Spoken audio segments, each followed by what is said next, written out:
So guys, it's really nice to be in front of the camera again. I did do a little project in November of 2025, but that project was like massive and let's just say it drained me so much that I wasn't able to really invest mentally into more videos. Also, work's been keeping me really busy and I just came back from pulling weeds out of my yard. I'm trying to grow grass.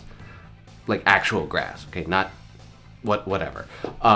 Anyways, before we get into today's topic, I want to tell you about 2014. 2014 was kind of a big year for me in a lot of ways, but one of the things that happened to me was that my old YouTube channel, Naika was basically canned by YouTube. Long story short, I pissed off the Recording Industry Association of Japan. If Van Pogum is listening or watching this, he knows exactly what I mean. Basically, my channel got kaput. I had too many T-Square songs, I had too many songs from Dimension, and I made one or two anime music videos featuring the music of Tatsuro Yamashita. This was in 2014.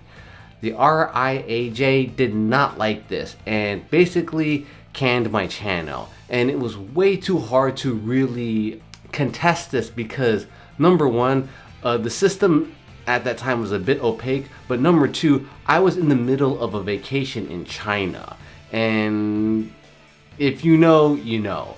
So basically, my channel was kaput for a long time, and it really crushed me from doing anything YouTube until 2020. When I look back on that time, I feel a great deal of regret and remorse in that right when my channel got canned, the big city pop boom of YouTube was happening in 2015 and I missed it. So everything that I wish my channel could have capitalized on during that time was just kaput.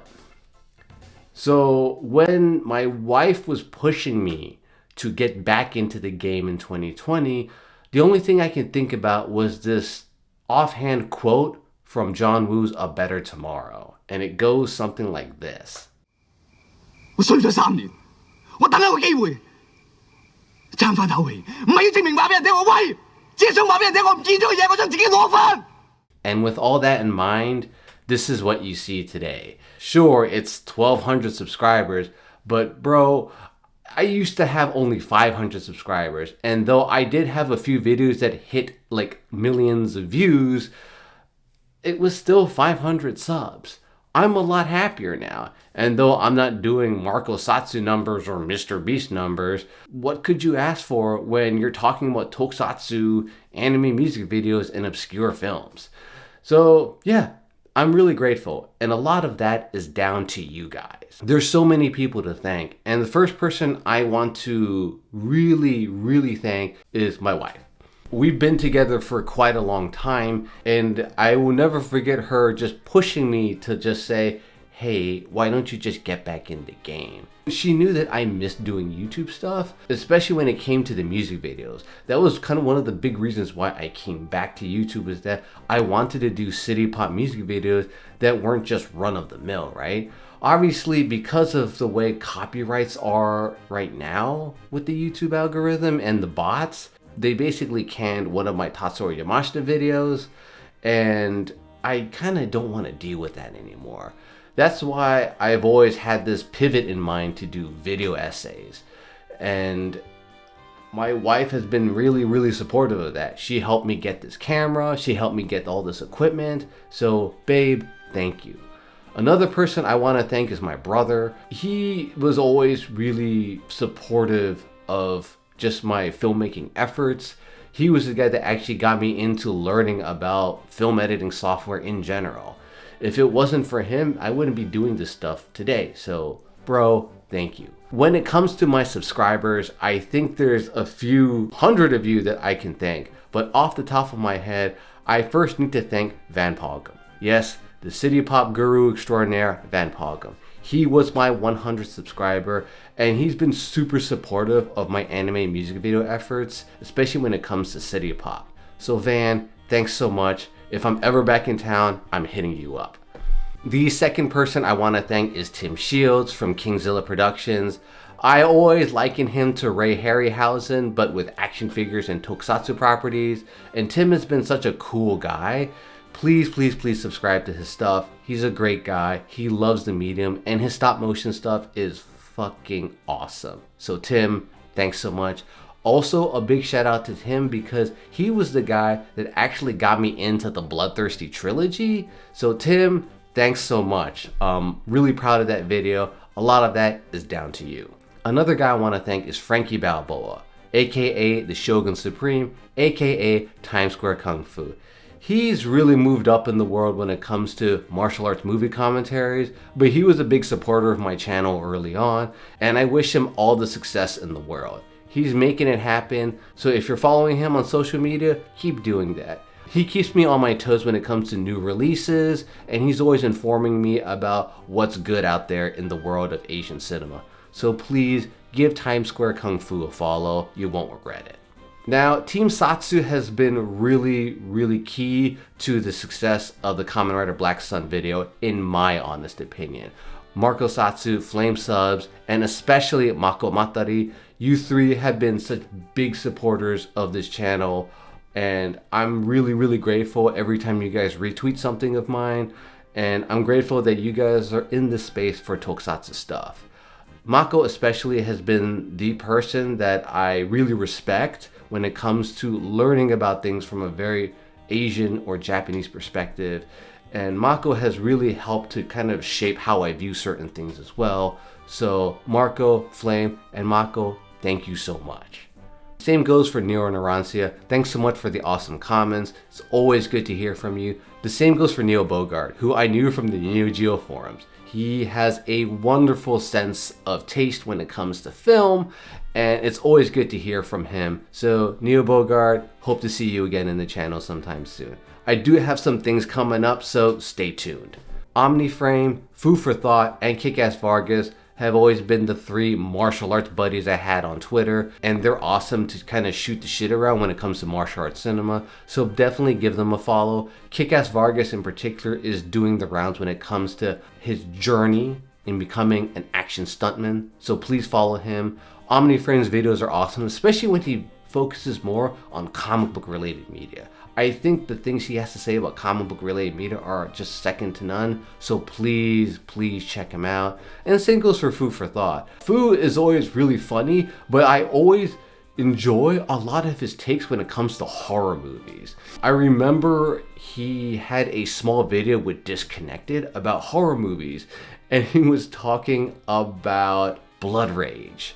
Blood Rage is a really good film, and it's always good to find out that you know somebody that's also a fan of a film you like. So definitely give Food for Thought a follow, and also check out Blood Rage. It's a fucking great film. Me and Fu recommend it, and you should always watch it on Thanksgiving. I also want to shout out Lupin J and Chris Stewartson. Love what they're doing, love their writings. AL Combo, Fox Flicks, love you guys. Same goes for Cameron and Librarian, two guys on Twitter who are awesome people, but they're also budding filmmakers, so definitely look out for their work in the future. Please follow them. Same goes with my German friend Kunde Hagens. Hope you're doing well in Japan. Keep up the good work promoting the awesome work of Yugo Sakamoto and the Baby Assassins. Same goes for Sam from the Tokyo Tea podcast. I really miss him on Twitter, but he's on Blue Sky and he has a lot interesting to say about Japan. Really great guy, and he's an artist too, so if you want to hit him up about art, hit him up. Same goes for Broken Optics. Definitely hit him up for art, especially if you need thumbnails and other art projects going, hit him up. I also want to give a shout out to Jolene and Kira. They've been my big moves when it comes to recommendations of Kamen Rider. Kira's been really vocal about me checking out Fies, and that's still on the queue. Jolene has been responsible for me watching Ryuki, and Kamen Rider Ryuki's been great, so definitely check them out. Tim from Haruoke is awesome. His YouTube channel is totally underrated, especially if you like old games or retro gaming, check him out. Grumpy Dragon Productions has always been a big supporter of the channel, so thank you. Same goes with Vic Perfecto. Vic's not on Twitter anymore, but he is on Blue Sky, and Vic's always a good person to talk to when it comes to City Hunter. So Vic, thank you for your support. Same goes for Broodmeister. Brood is awesome. Same goes for Nux Vomo, the coolest man from Indiana. And to the three amigos, Clinton, Cinema Strikes, and Wong Gifts, you guys are awesome. If you guys ever have another podcast in the future and you're itching to talk about like crap like Galaxy of Terror or Samurai Cop or some other schlockfest, please count me in. I would love to talk about those movies. And lastly, I need to again thank my brother Zans. Thanks, bro. But let's get into the Q&A. I want to say like in December, I asked y'all to, throw out some questions for me. And I got quite a few, so thank you. So let's get round to answering all of them. So the first question comes from Girl Group Fanboy, awesome friend on the channel. Thanks so much again for all your support. And they ask, what kickstarted your interest in tokusatsu as a medium? I'm always curious to hear people's origin points for loving practical effects magic. Okay, this is hard because the first time I saw a tokusatsu production was in the 80s, right? In my old apartment building back in Chicago, we had this lady who used to babysit a lot of us neighborhood or apartment kids, right? A really nice Filipino lady. And one day they sat me down in their living room, and Spectraman was on the television. And I remember that part clearly where Jiro transforms into Spectraman and there's a dude with like a monkey mask or something like that, right? That's literally all I remember, and you couldn't forget his face and that triangle pointy head of his, right? You couldn't forget that. So that was really my first like glimpse of the tokusatsu world when I was a little kid. And I wouldn't understand what I was seeing until 1989. 1989 was when I visited my grandparents in Thailand for the very first time. I was like 5 years old, right? And what happened was a bunch of things, okay? It was my first time having a tokusatsu-esque toy, right? Because in Thailand, there would be knockoff action figures too. And somebody gave me a knockoff figure of Pink Mask from Mask Man with a motorcycle. And tokusatsu was on TV in Thailand, right? That's where I saw Kamen Rider Black for the first time.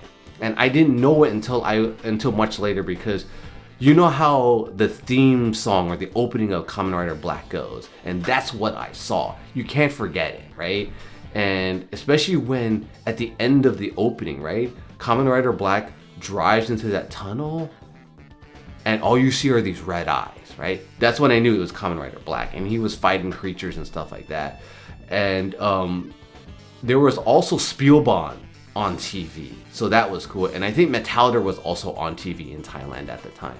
So those were my first glimpses of tokusatsu. That's where I started from. At the same time, my uncle had a VHS collection, and sometimes when we were traveling in Thailand, you can't travel everywhere. A lot of times you're kind of sitting around at home with your grandparents, and he had a VHS of Clash of the Titans, and we watched that a few times, like quite a few times when we were in Thailand. And that's when I first saw stop motion stuff and people in suits, people in makeup, right? And that's kind of how I bit the bug. And a little bit later on, there was other things that happened in my life, but that's how I bit the bug. Or that's how I got bit by the bug of tokusatsu. Sarah Sanjo, who is awesome by the way, asks, which toku series do you think is overhyped? And on the other side, which do you think deserves a lot more hype than it gets? Okay, so for me, the most overhyped tokusatsu series has to be Mighty Morphin Power Rangers Season 1, bar none. And I'm gonna tell you why. But let me rewind back a little bit. So when I went to visit my grandparents in Thailand again in like 91, I wanna say, right? 91 was kind of big because in 1991, I, saw more anime, saw more tokusatsu obviously, but 1991 was big because it was the first time I ever saw Super Sentai. And at that time in Thailand, Jetman was airing, and it was great. We got to hear the theme song for the first time, saw the action, saw the suits. It was just mind-blowing for me and my brother. And we couldn't get enough of it. We tried to see if we could just stay home during the vacation just to watch Jetman, or see it whenever it would come on. It was great. And for me, whenever we went to Thailand, we would always figure out and see if there was another show like that going on. When I went back to Thailand in like 92 or 93, Die Ranger was on. So me and my brother got to see Die Ranger. And the very first episode me and my brother saw of Die Ranger on Thai TV was the episode where Ryo fights Jin. That's why that particular fight is very nostalgic to me. That was like nothing I'd ever seen, right? But going back to 91, okay? So in 1991, we see Jetman, we love it, we go back to the US, right? Around 1993 in the summer, right? Fox Kids was like promoting trailers to a new TV show, and it was a live action TV show.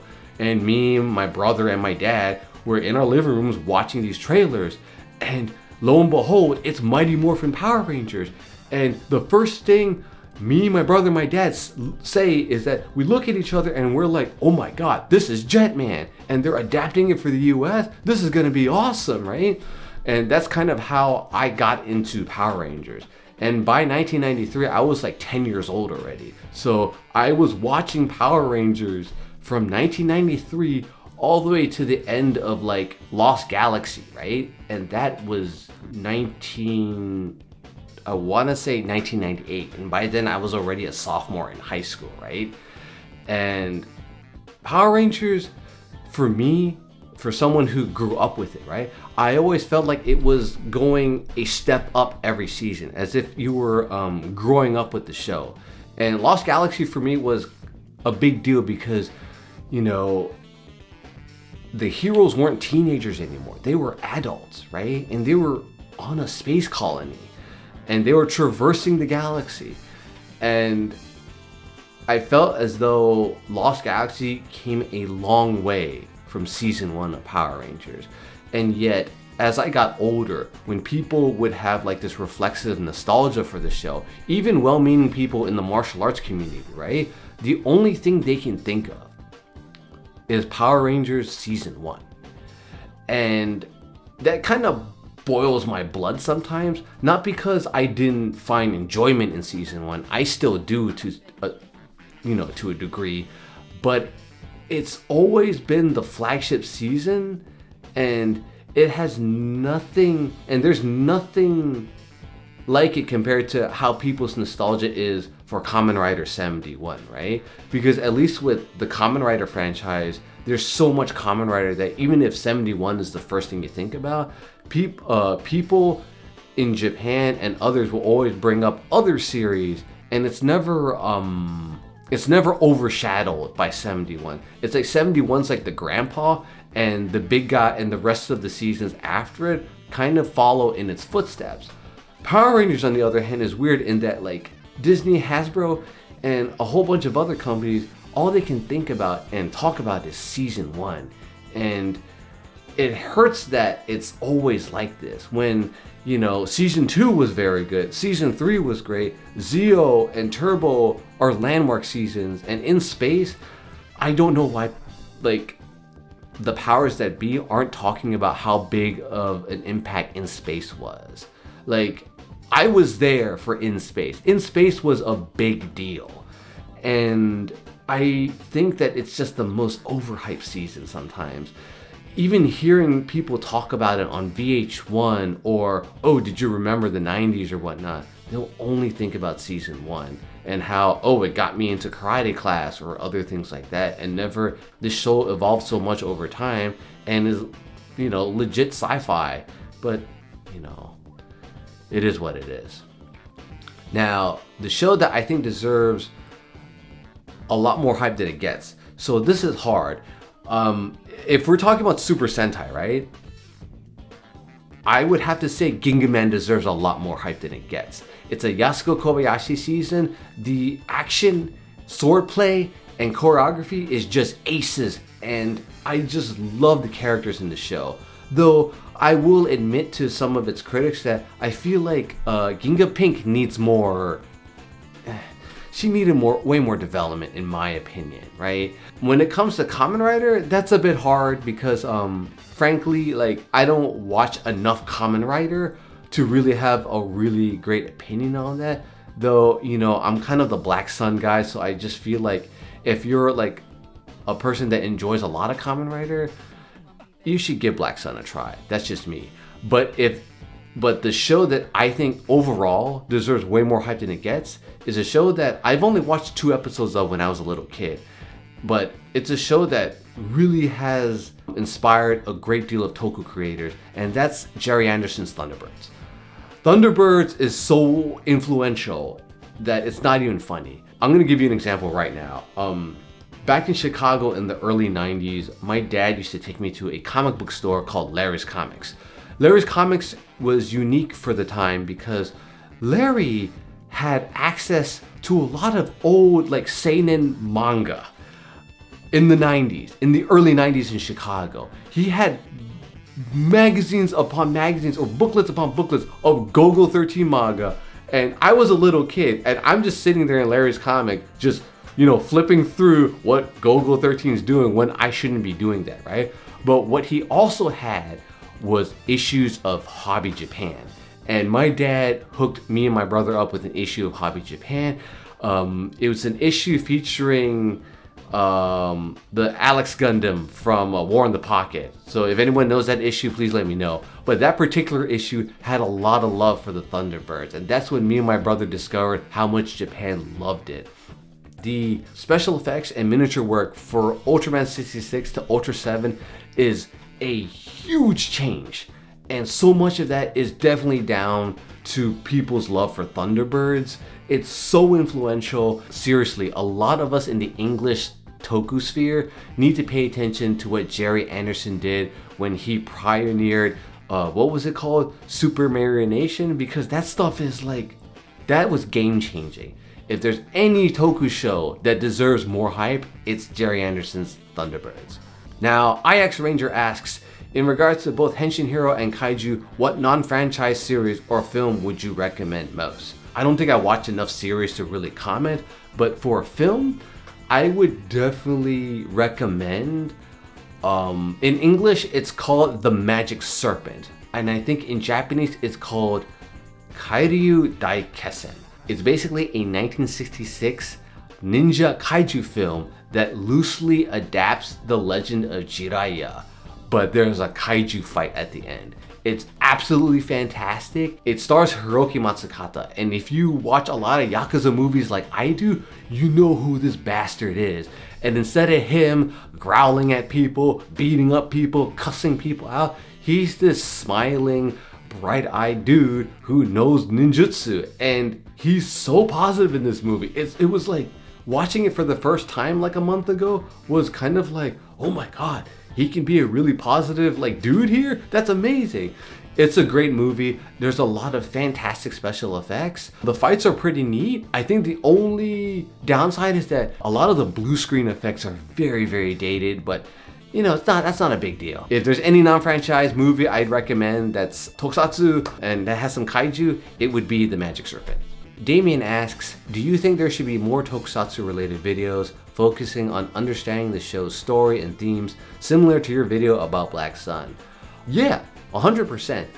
There's a lot of people out there like Mako Matari, Vintage Henshin, Ayaku Web, Blanova, and I want to say Kevin, and those guys have a really good handle on the Japanese language, and if they don't, they really try to consult with Japanese sources or at least talk to people who at least know Japanese or have some background to really comment on the stuff and help them flesh out their ideas. I think we need a lot more of that in the English-speaking tokusatsu YouTuber community, because I'm gonna be really honest, this fandom, especially the English-speaking fandom, is rife with misinformation. And there's just so much more we can learn if we start talking to these folks.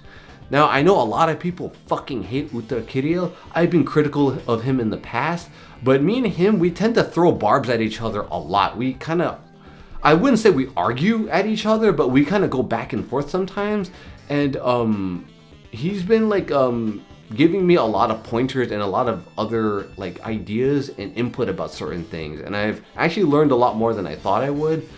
Again, me and him, we go back and forth on a lot of things, But I'm gonna be really honest, as an Asian person who like talks to Asian people regularly, you know, outside of the internet, right? Ultra Kiryo's like very direct tone is very much like any other East Asian person you meet in the wild, and it's like it honestly gets a lot of getting used to. Remember, I'm not East Asian, if you guys know. For the fandom, if there's more back and forth between Japanese sources and English language sources, I think that's gonna help the fandom in the long run, especially when they make video essays. For Kamen Rider Black Sun, I had to talk to Japanese sources about certain things. I wanted to like talk and ask questions from people who are in Japan about these certain topics, but also a lot of the a lot of the like cookies and hidden messages of Black Sun were kind of easier for me to parse because I'm really into learning that idea or that intersection between sociology and Asian culture as a diaspora person, and that wasn't really hard for me to like really parse. And also like I watch a lot of movies and stuff outside of tokusatsu, and this is kind of why, you know, I'm acting like a toku boomer when I talk about, hey, watch more movies outside of tokusatsu. All that stuff you watch will actually inform how you view tokusatsu, because a lot of the creators of tokusatsu are very much informed, influenced, and inspired by all kinds of things, right? So that's why not only should you watch more things outside of tokusatsu, I think that's going to be a really good platform for you to make other videos that parse out the themes of tokusatsu shows that you love. If that makes sense. I'm really sorry about the word jumble. So A2 Adam asks, are there any shows or movies you'd recommend for people who are looking to get out of their comfort zone with what they watch? What are some of your favorites? And it doesn't have to be restricted to just toku or at least Henshin Hero stuff. Ooh, okay. So when I spoke to Marco Satsu about horror movies, one of the things I like hearing from Marco Satsu is how he likes cheesy slashers in horror movies. And I enjoy cheesy slashers in horror movies. I'm a big fan of the 80s when it comes to horror films, but I understand 1000% why a lot of younger viewers don't like the 80s, especially 80s American horror movies. They weren't very diverse at the time. They can be a little misogynistic, they can be a little patriarchal. I understand that, and that's why for younger audiences, I tend to tell them to check out the 2000s. When it comes to world cinema and horror, it really felt more democratized, right? Things like The Host, things like A Tale of Two Sisters, or even from the 2010s like Saloum from Senegal. There was just so much more that came out of the 21st century from the rest of the world, and it wasn't so American-centric, if that makes sense. But if I wanted to recommend something that was from the 80s, that's a little America-centric, but also has a great handle on practical effects, it would be John Carpenter's The Thing, which is my favorite horror film of all time.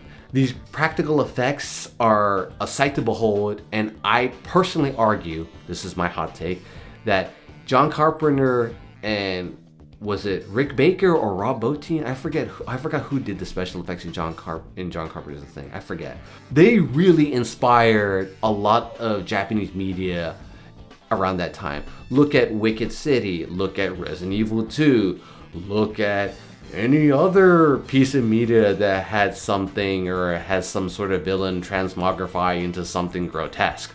A lot of that to me is down to The Thing. So if there's any film that I could argue that is still tokusatsu kind of, but will get you out of your comfort zone, it has to be The Thing for me. There are others though, but I don't want to, trigger people, but for me, it's always going to be John Carpenter's The Thing. Wongus. I love all his questions here. He has 3 of them because, he is the ultimate Michael Wong fan. If you don't know who Michael Wong is, you're a Philistine. That's just me. I'm being flippant. I apologize. But yeah, Michael Wong is hilariously awesome. His first question is, how do you feel about the repurposing of Japanese-made tokusatsu for Western audiences, i.e. Power Rangers? A good gateway, or does it do a disservice to the source material? I think it was a good gateway for our time. However, thanks to the prevalence of the English tokusatsu community, Reddit, torrenting, and even the Super Sentai DVDs and other things, which I really wish there's more Super Sentai material in Region B, obviously. I would say that the ubiquity of Power Rangers is starting to wear thin, to the point where I don't even know if we need an English-speaking equivalent anymore, in my honest opinion. Now, there is a new season of Power Rangers coming up, and I think it's being filmed in the UK, which is awesome. I'll be up for that once I resubscribe to Disney Plus. I just canceled it. I mean, I'd be definitely up for that.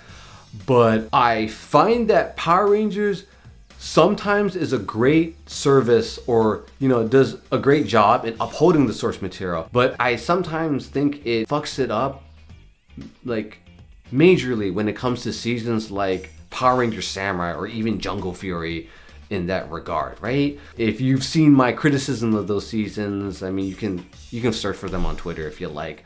But I would definitely say that you should definitely watch Power Rangers on its own as a sci-fi concept, I think. I think the earlier Saban seasons are really, fun science fiction and good gateways to science fiction for younger kids, right? And for younger audiences too.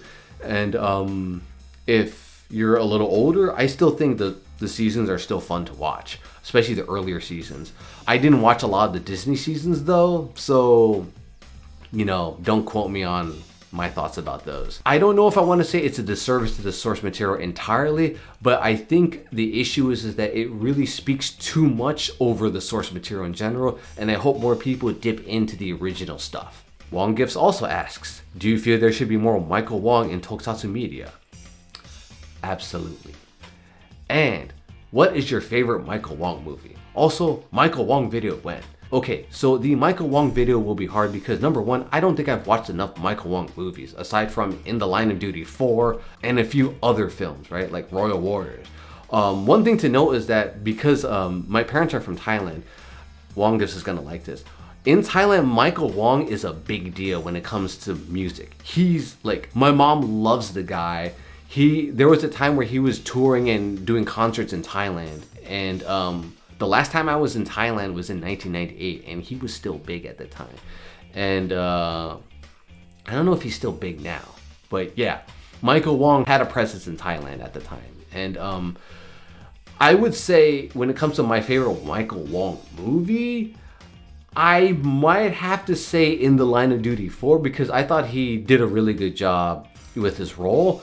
However, I still haven't seen Beast Cops, and I need to go see Beast Cops. I don't know if Arrow Video is watching, but if you're watching, please, please, please remaster Beast Cops. I've heard a million good things about this film, and I heard Michael Wong is fantastic in it. Please, please, please, please remaster the movie. I would love to see it. So, Filthy Grandma asks, when is the Politics of Ultraman Blazer video? Oh boy. So right now the Blazer video is in hiatus, and I feel really bad because I hyped up the video so much, and I basically spent a long time on that script.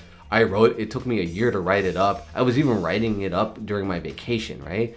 But when I edited 20 minutes of it and put it up to YouTube just as a test, YouTube canned the video completely. And a lot of it was down to Toho and Tsuburaya. I didn't even have long clips. I had stills and things like that, but they didn't like it. And the way I wrote the script for the Ultraman Blazer video was it was meant to be a commentary and companion piece to the episode where I would basically talk about an episode, point out some things, and basically say this and that, this and that, this and that. So YouTube didn't like it. Tsuburaya didn't like that. Toho didn't like that. So that basically means that I need to rewrite the entire script. And I just haven't had the heart to do it. It really bummed me out that YouTube canned it. And I'm gonna have to find a way to rewrite it somehow because I'm currently working on a few other videos at the moment. And maybe, just maybe, I may dip my toes into it at some point because I think Ultraman Blazer's message is still really relevant, especially in Japan right now, thanks to you know what. But yeah, for now, the Blazer video is in hiatus. Sigmund asks, Which Toku series do you think would make for an interesting modern reinterpretation, a la Kamen Rider Black Sun? Ooh, I think the show that would probably make sense is a show that I didn't watch entirely, but from what I've heard from you all, it would make sense, and that would probably be Metallider. I've heard a lot of rumblings saying that Metallider has a lot of commentary about Imperial Japan, and honestly, we need more of that right now, especially because of this person. But yeah, I would definitely think Metallider is right now the one property that's come to mind for me. Ashbridgie asks, the mainstream of the Anglophone tokusatsu fandom is very insular in its consumption, almost exclusively watching Henshin Hero shows, specifically the Kamen Rider and Super Sentai franchises. What can be done to course correct so that it becomes more receptive to kaiju media? In my opinion, I think people are very receptive to kaiju media, right? But definitely more discussions and more accounts, kind of praising those works is going to help, right? But I also think it's going to help if we as an English-speaking fandom talk to more of these kaiju fans from Japan and abroad. I think that's going to be a big help. And also, like, when it comes to the Kamen Rider and Super Sentai bias, the toys are really cool, and I think a lot of the English consumption of tokusatsu is kind of based on, the products and the toys, and that's fine. That's totally cool. I do think that the way the English fandom skews towards that is down to the toys. So if you're not talking about the toys, then what are you talking about sometimes? That's the vibe I get sometimes. And that's kind of why me and a bunch of other better channels compared to me, like Marco Satsu, they're always promoting channels like Blanova and other people who are really talking about the themes of the show. And, Blanova talks about kaiju media too. So to course correct towards, kaiju media, we should definitely talk about the channels and the people that are talking about kaiju media. But also, we just need to get a bigger understanding of tokusatsu as a whole, right? Outside of Henshin Hero stuff. That's why I did that video about the Bloodthirsty trilogy. That in my brain is still tokusatsu. It's still special effects. It's just horror. I definitely would recommend people to watch other stuff. I haven't seen Daimajin or the Gamera films, but I think those things are important, right? And the Yokai Monsters movies, they're fantastic. I hope people check that stuff out too, because yes, it's horror, but it's still tokusatsu too. So yeah, we just got to keep pushing people to just expand their idea of what tokusatsu is, and I think people will be more receptive to everything, including kaiju media. So yeah, that's all I got for you guys. Thanks a million for checking this video out. Thank you all so much for helping me reach 1,000+ subscribers, and I hope we can get 1,000 more.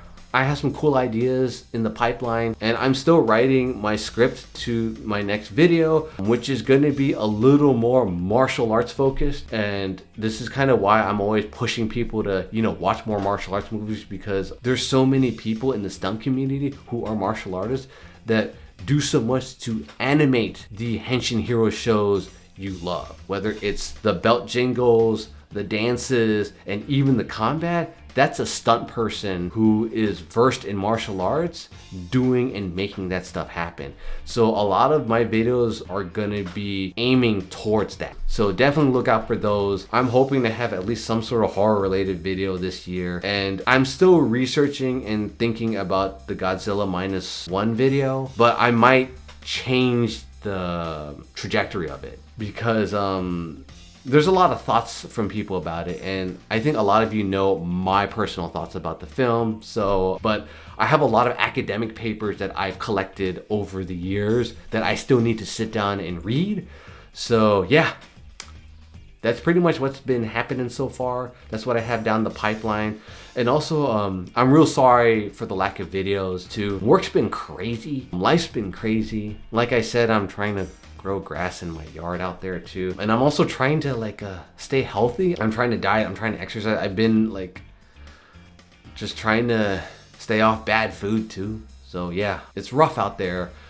It's rough out there for a lot of people, and yeah, hasn't been a good year.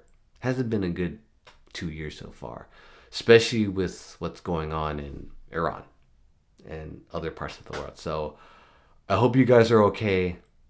Please, please stay healthy. Please keep fighting the good fight and look out for yourselves, love one another, and keep on trying to, make things happen for yourselves, guys. Thanks so much. Love you all. Thank you again for supporting the channel, and we'll see you all next time. Later.